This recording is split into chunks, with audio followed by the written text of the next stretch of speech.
Some women's lust for money costs others dearly. I want you to break his arms. A nurse saves her bank balance, not a life. She gets the house, she gets insurance money. Do you want your $800 or not? A sister calls in a family debt. She took sibling rivalry to an entirely new level. Willie! Pay me by the deadline. Are you going to jail? And an embezzler cooks up more than the books. The oldest motive on the books. Old-fashioned greed. These deadly women reap rewards they don't deserve. They have a hunger for cash.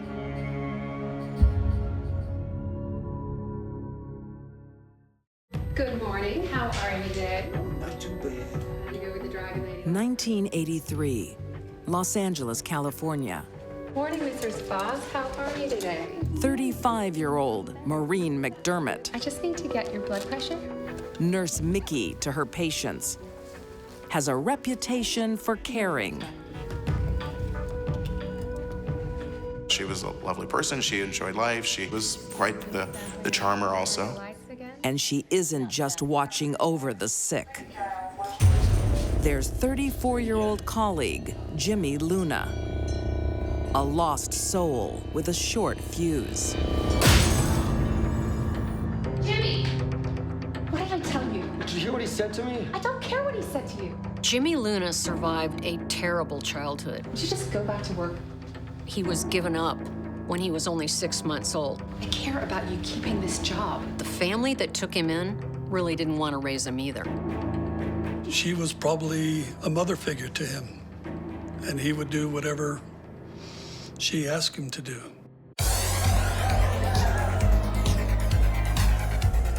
Mickey has an after-hours reputation, too. She runs with the rich and beautiful of the Van Nuys gay scene. She started palling around with some female friends that had a lot of money. She'd go out with them, party with them, slowly getting herself in debt, trying to keep up with the Joneses. Mickey was making good money as a nurse, but one job wasn't enough to support the lifestyle she wanted. Mickey knows about a second job that could help clear her debts. Trouble is, someone else has it. Fellow nurse Dwayne Bell looks after a rich client at night. The job would be the ideal earner for Mickey. How'd you like to get even with Dwayne? What do you mean? I want you to break his arms. I don't think that people really understand how really cunning that some people can be. I need his night job. And Mickey was one of those people. This is his address. Mickey's idea on how to get Dwayne's position was not to become a better nurse. Her idea was to have Dwayne's arm broken so he couldn't provide care. So you'll do it? Yeah, I'll do it. I need you to make sure he can't come into work.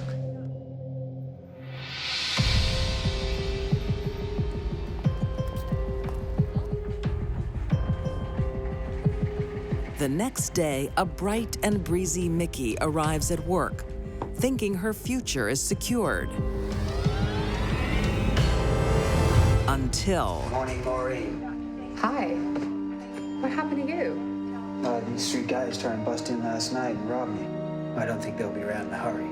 Dwayne Bell was a big guy, and that wasn't going to happen.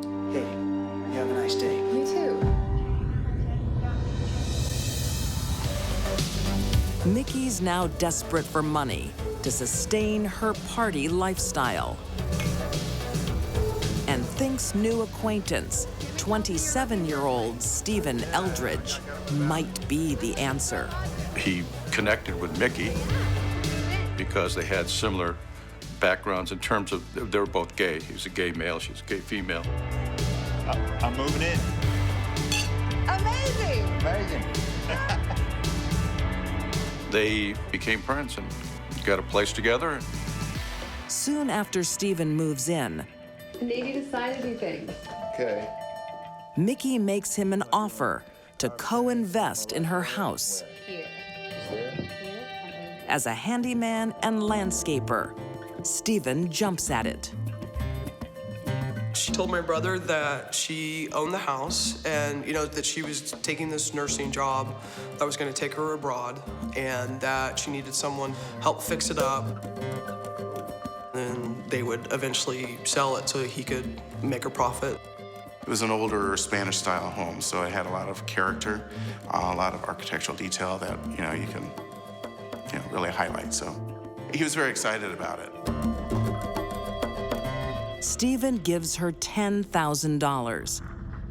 And to protect their interests, they both take out life insurance policies.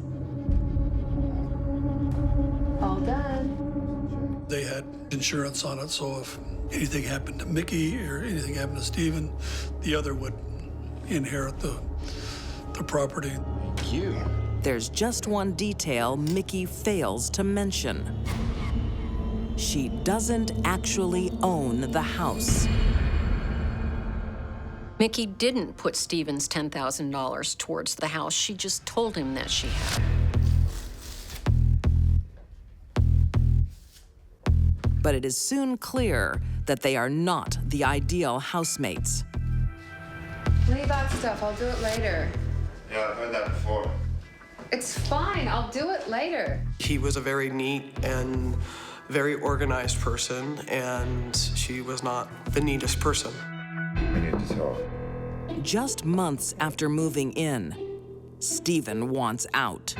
You okay? I want to sell the house. What? I want to get out. Are you serious? I need the money. I want to get out. But Mickey seems strangely reluctant. She's dragging her feet on things and not wanting to do things and not wanting to, go forward. Talk about this later. Stephen eventually wanted to get his money and get out. This was a big problem for Mickey. She had to come up with a solution. The solution was not going to be favorable to Stephen.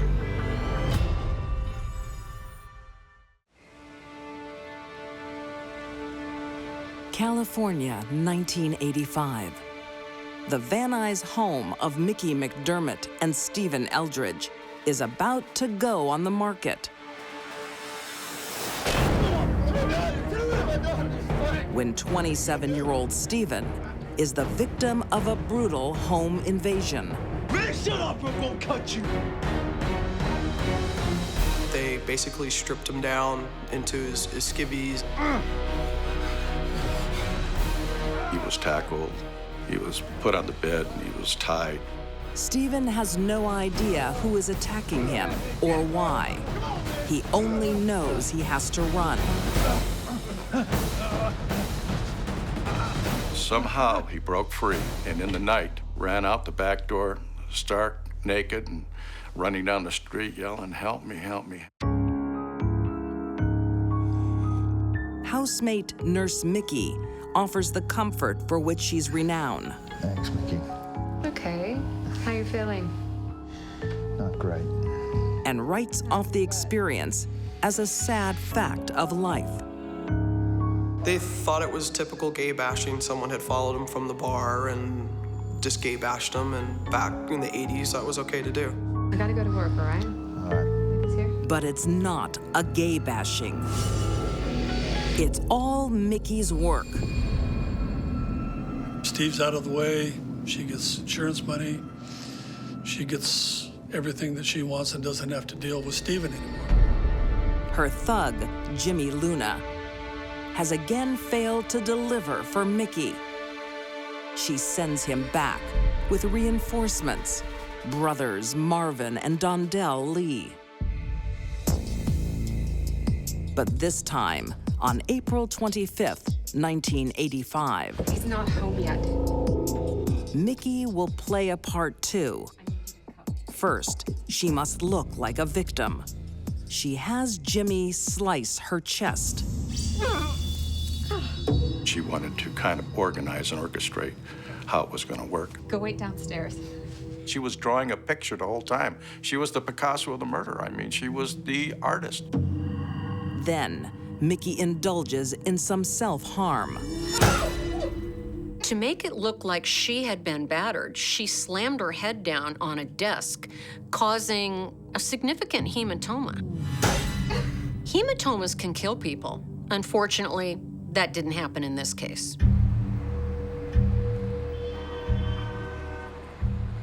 Stephen was coming home from a dinner party that evening, and as he was coming in the door, the two Lee brothers and Jimmy Luna were already in the house and jumped him. Hold him! Go! This time, Stephen is outnumbered and overwhelmed. Jimmy Luna proceeded to stab him multiple times.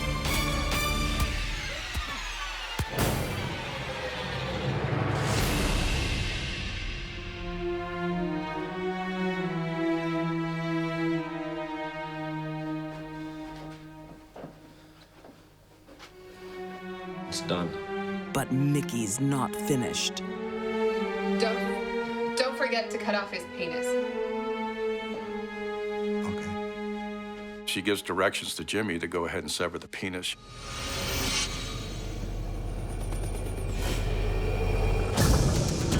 She wanted him mutilated so that it looked like a homosexual murder. Next, Mickey calls 911 and does what she does best. Pretends. Her story was that she was home taking a bath, and these three men, broke into the house and drug her into the bedroom and cut her up and beat her up and then brutally murdered my brother. Mickey thought she was so smart that she could pull off a murder and fool the entire LAPD homicide unit. But she left out one important thing. The temperature of the water in the bath gave her away. It was inconsistent with what she had told the cops. Mickey claims the attack occurred 3 hours earlier.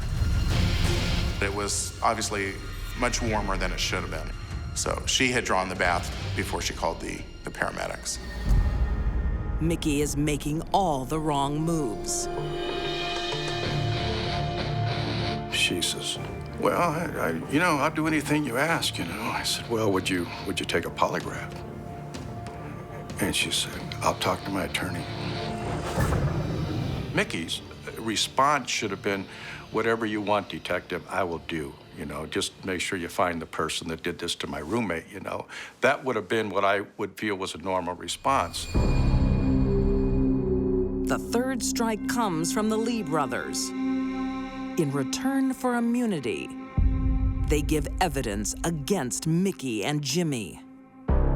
Jimmy Luna pleads guilty to murder and receives life without parole. It's like she used Jimmy Luna as a stick or a knife, and Marvin and Don Dell as a sword and a hatchet. Those were her weapons. People. In June 1990, Maureen Mickey McDermott is found guilty of first-degree murder and attempted murder. As mastermind, she's sentenced to death and remains on death row. Mickey's criminal behavior is classic psychopath. She's not afraid to do anything.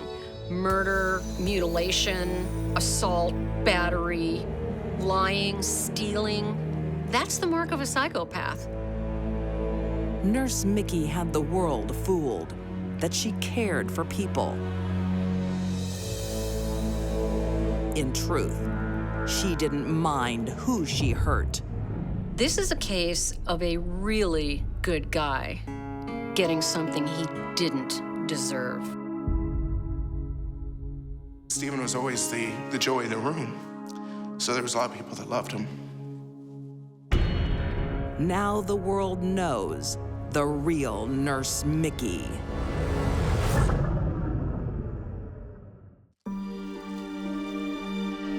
when life doesn't go as planned. You don't care about them or me. Marie felt that Willie took advantage of her, used her. You can always count on family. I can get a gun. Shooting him, drowning him, throwing him off a cliff. To die for you. What brother would think that a family member would do that?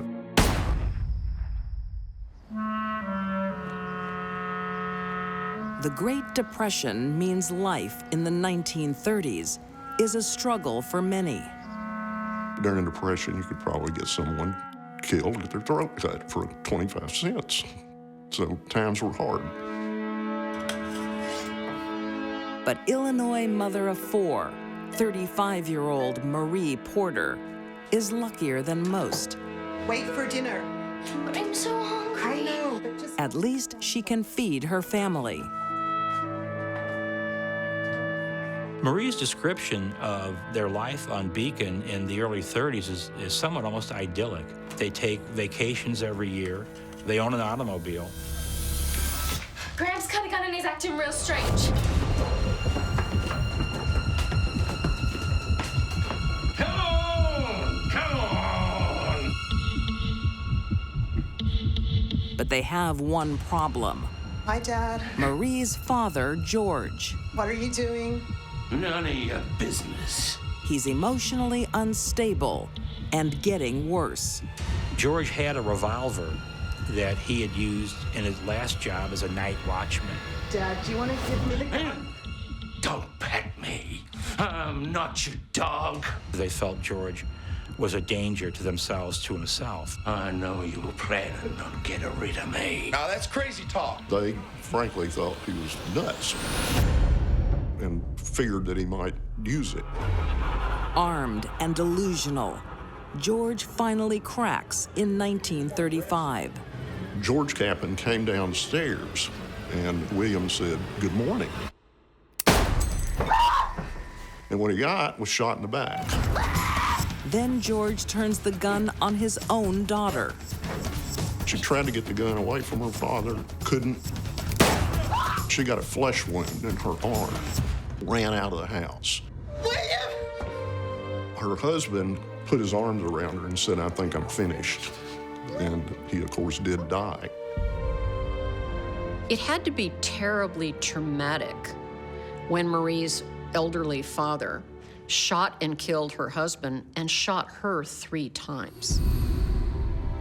There's no telling how that might have affected her. George is committed to an asylum, leaving Marie to raise her children alone. But she has some good fortune. She was awarded $5,000 life insurance. Now, that was a lot of money in the 30s. To convert that to modern day terms, that was probably something like about $85,000. It's a lot of money. Marie can even afford to take in her unemployed brother, 36-year-old William Capon.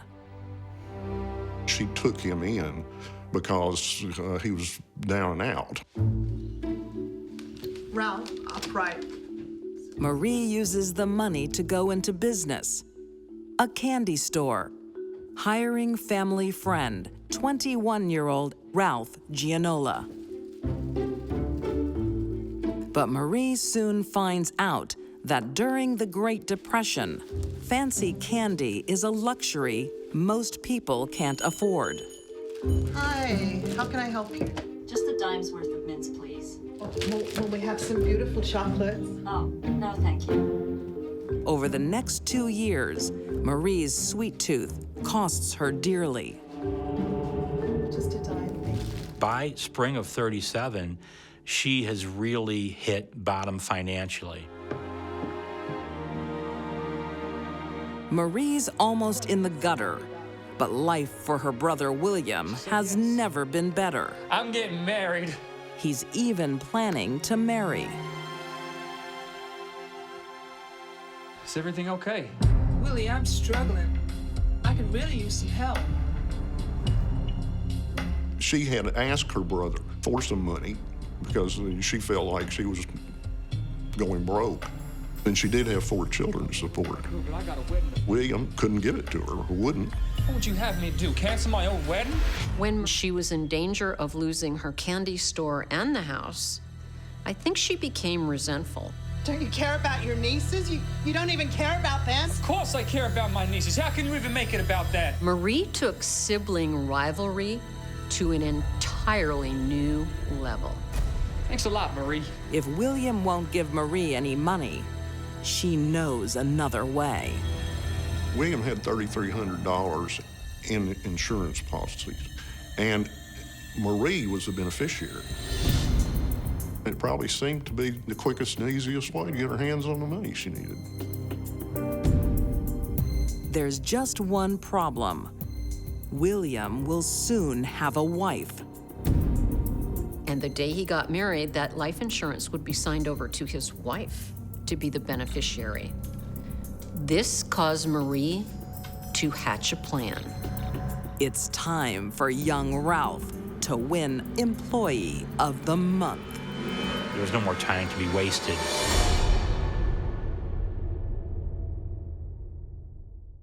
Wow. Isn't it beautiful? 1937. On the eve of their wedding, 38-year-old William Capon and his fiancée prepare for their big day in St. Louis, Illinois. You gotta be back here in 8 hours. They were making last-minute plans for their wedding the next day. You're lucky if I sleep at all. Like any young couple, I suppose, getting ready to wed, very happy. Big moment in their life. But as William plans the rest of his life,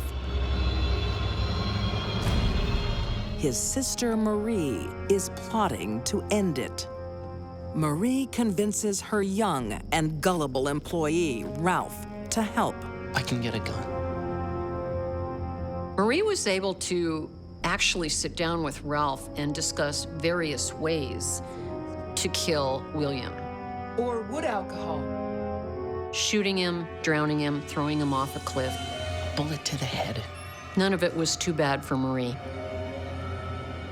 They have to decide quickly. And just, you have to get it done before the wedding. She offered Ralph $800 of the insurance money and kill him now.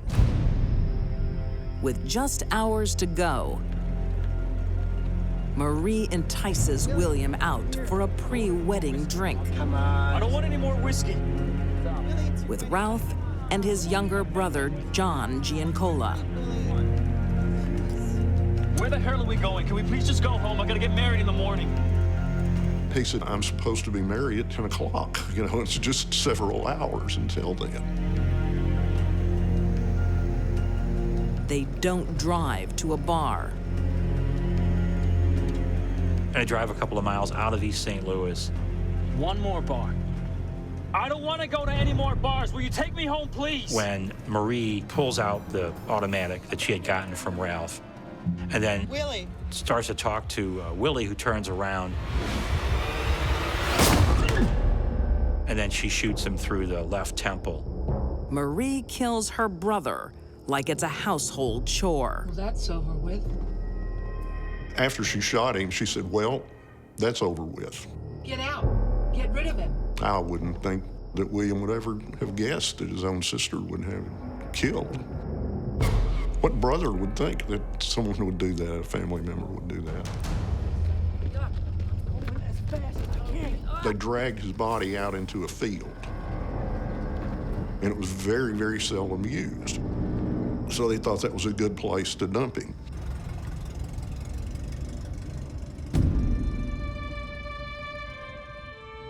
At 10 a.m. the next morning, Willie's bride is getting ready for her big day. That will never come. William's fiancée, Irene, was waiting for him to meet her at the house. He never showed up. And she had no way of knowing why. Must have been a horrible moment. Irene's heartbreak is complete when William's body is found dumped in a field. The tragic story grips the press and the community. But there will still be a wedding. One day after he had been murdered, a reporter went to Marie's house, and he described what he called it was all sorts of revelry, drinking, partying, music, loud music, obviously a very good time. Hey, handsome. Are you Marie Porter? Yes, I am. I'm a reporter here about your brother, Willie. Oh, yeah, Willie. Marie threw a wedding party for her 15-year-old daughter because, well, she didn't want things to go to waste that were supposed to be for William and Irene. Marie's opportunism rings an alarm for investigators. Because they seem to be having a big celebration, and here the brother has just been found with a bullet in his head. That was found in the car you rented. Can you explain that? They put the heat on her young employee, Ralph, who has a suspicious rash on his arm. Ralph had dumped William's body out in the field, and he got poison ivy on his arm. Police had noticed that there was a lot of poison ivy in that field. And when that was revealed to Ralph, then he began to spill beans. She did it. I was just the driver. A confession, bullet shells, and blood-stained clothes seal Ralph's fate. Pistol is in my shed in a cigar box. And he takes his brother and his boss with him. Ralph testified against her at trial. The jury found Marie and Ralph guilty of murder, and they were sentenced to be electrocuted. Marie showed no emotion. On January 28, 1938, Ralph Giancola dies in the electric chair. 10 minutes later, Marie Porter is executed for first-degree murder. Before she was executed, she said that she did not hold any malice toward anyone and said, "May God have mercy on my soul."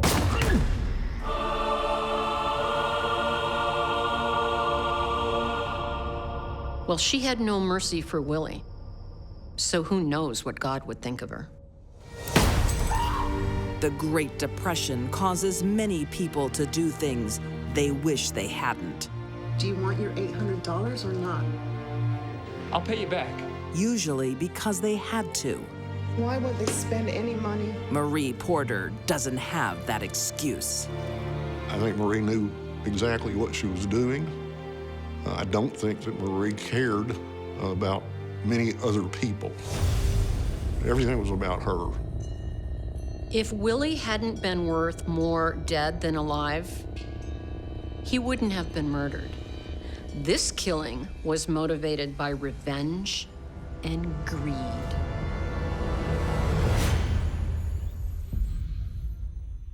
Pay me by the deadline, or you going to jail. When you have money, you can count on two things. Money became more important than anything. Others will want it. The oldest motive on the books. Old-fashioned greed. And you'll never really be safe. This might be the true definition of a deadline.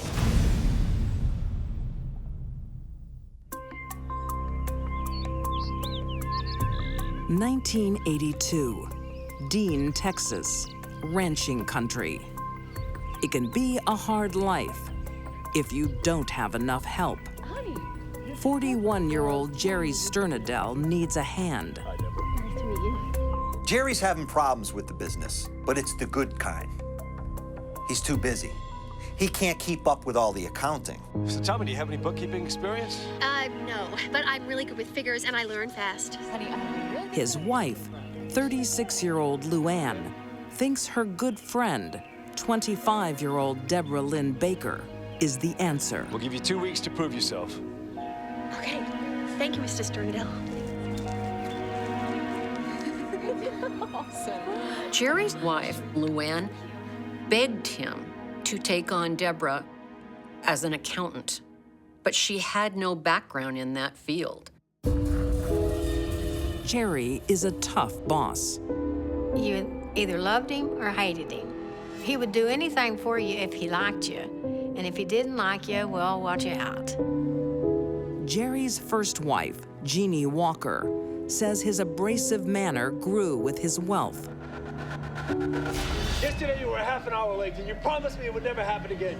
And he started treating people pretty bad. And he said, if you've got money, you can do anything you want to do. And everybody else will do whatever you want them to do. Wife Luann and her friend know how Jerry can be. The girls are always there for each other if things get tough.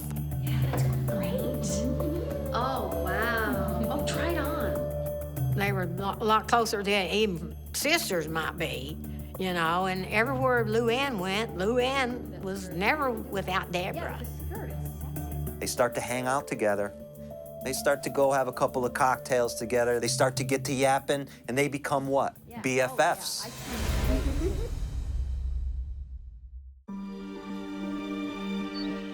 For 8 years, it's a happy trio. Until 1990, when Jerry finds he has a problem. All of a sudden, his checks are bouncing all over the place. This can't be, Jerry says. This can't be. We're making a lot of money here. Why aren't my bills getting paid? Jerry calls in an auditor. There are some serious discrepancies here. And the CPA said, Jerry, we've got some discrepancies here in the bank accounts. How much are we talking? Around $35,000. $35,000? From this account alone. He said, I found about $35,000 missing from one account. There are a lot of transfers to Deborah Baker's account. Did you authorize those? No, I did not. The question is, was it a mistake or embezzlement?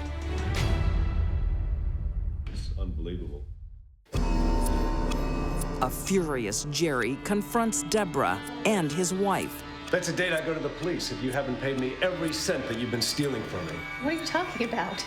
You know exactly what I'm talking about. He thinks they are in cahoots. I know you're in on this. Jerry gives Deborah a deadline to pay back the money. It's taking me through the books. He said, I damn sure better have my money back by Memorial Day. Or he'll call the police.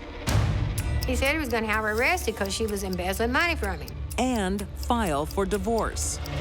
This might be the true definition of a deadline. As Memorial Day looms, there's no sign of the money. But Jerry has something else to worry about. Suddenly, Jerry becomes ill. He begins having problems with his stomach. He begins vomiting a lot. Lots of diarrhea. Lots of aches and pains. Something's wrong. You'll be fine, honey. The doctor's got to keep you for a few more days. It could be a viral infection, but only tests will tell. And it seems the virus is going around the ranch. A house guest, 19-year-old Tom Bradley, also falls ill. I decided to help myself to some cran apple juice in the refrigerator. Tom remembers it to this day. Instantly, when I took a drink, it started burning. I would say probably within 10 minutes, I was sick on the floor.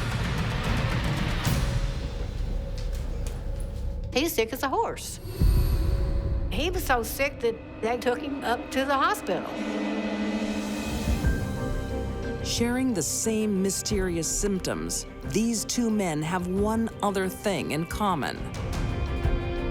The juice. It's Jerry's favorite. Well, you've got two people sick, two people drinking the same juice. Now, either the juice is bad or somebody's making it bad.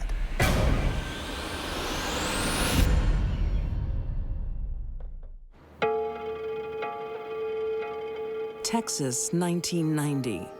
Just outside of Wichita Falls, in the small town of Dean, millionaire Jerry Sternadel's battle with his bookkeeper is on hold while he battles a mystery illness. He's got diarrhea, stomach cramps, really sick, throwing up, deathly ill. Just be still now. Be still. The day before Memorial Day, the money had not been put back. And Jerry mysteriously became very, very ill. Coincidence? Jerry doesn't think so. Trying to kill me. They're trying to kill me. We need some help in here! He tells the medical staff the two women in his life are responsible.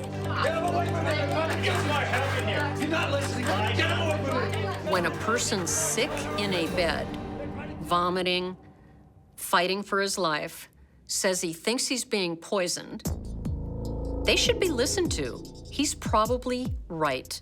We're just gonna get some lunch, honey. Test results confirm Jerry hasn't got a virus. He had enough arsenic in him to kill an elephant. The thing about arsenic is, it just doesn't wind up in your system. Somebody put it there. Doctors now know what's wrong with Jerry, but they can't cure him. Once arsenic at a lethal level enters your system, there's no turning back. Once it gets into your organs, that's it.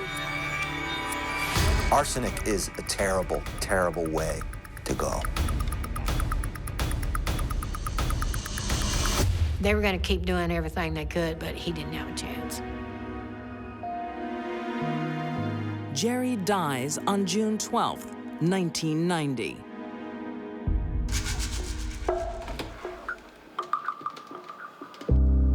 Soon after, Can I speak to the police commissioner, please? the police receive an anonymous call from the hospital. A man has died here in hospital, a millionaire by the name of Jerry Sternadel. He had very high levels of arsenic in his body. I think he may have been murdered. No, I don't want to give my name.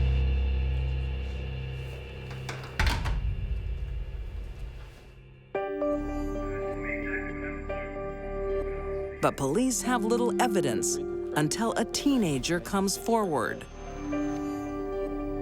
I had to go to the hospital. Then Thomas, the kid who was staying over at the house and ended up in the hospital, he comes forward. Ha, listen, I got sick too.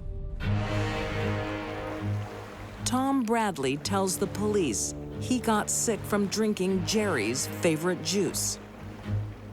The vomiting and diarrhea and just out of it, just hurting. Tom volunteers to be tested. My test results came back at the late. I say, well, you definitely ingested arsenic. So cops are interested in this, big time. The police search Jerry's ranch. They find a trash pile, and lo and behold, a cranberry juice bottle. But there's something odd. That cranberry juice bottle had soap suds on the inside. I wonder why they'd be trying to wash out a cranberry juice bottle that they're going to throw away. It is a sloppy cleanup. Inside the cap, they find traces of arsenic. There's poison, but who put it there? Trash isn't the only thing the murderer leaves lying around. A guy who owns a storage unit facility calls up police and says, I think you ought to get down here. He had someone who hadn't paid her bill. Well, he goes into the storage unit, and what does he find in there? He finds all kinds of documents relating to Jerry. The police find something of even greater interest. Hey, look at this. They find a bottle of arsenic. What could be better evidence? The unit is registered to Kathy Simmons. Well, it was in a fictitious name, but the name had the address of Debbie Baker out in Holiday, Texas. That was Debbie Baker's address. In 1994, Deborah Lynn Baker goes on trial for murder. Prosecutors argue she couldn't return Jerry's money, so she moved his deadline permanently. The jury agreed that Deborah Baker poisoned Jerry to death. She had the ulterior motive, she had the means to do it, and the opportunity. Deborah also wanted to help Luann, who was never accused of any involvement in the crime. She did it to help out her friend, and she didn't want her friend to get divorced because she knew she wouldn't wind up with anything. Deborah Lynn Baker is found guilty of first-degree murder.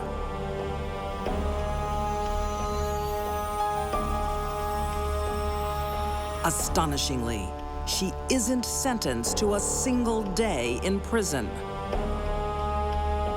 That should have resulted in a heavy prison sentence. But oddly, she got 10 years probation instead. We were all stunned. After she had been given first-degree murder, then they come back with probation.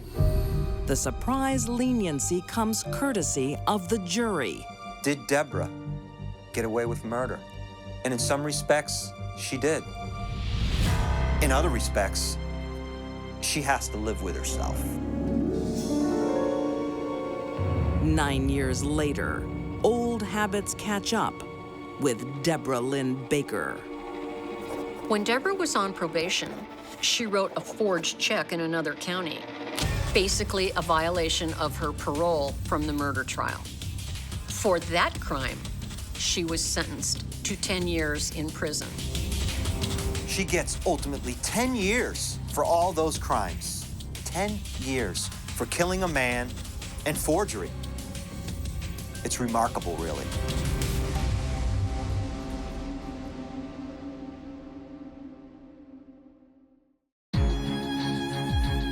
These deadly women saw family and friends as dollar signs. Maureen McDermott swindled her housemate to death. Marie Porter killed her own brother for easy money. And Deborah Lynn Baker took a life to balance the books. They all put their desires before lives. They had a hunger for cash.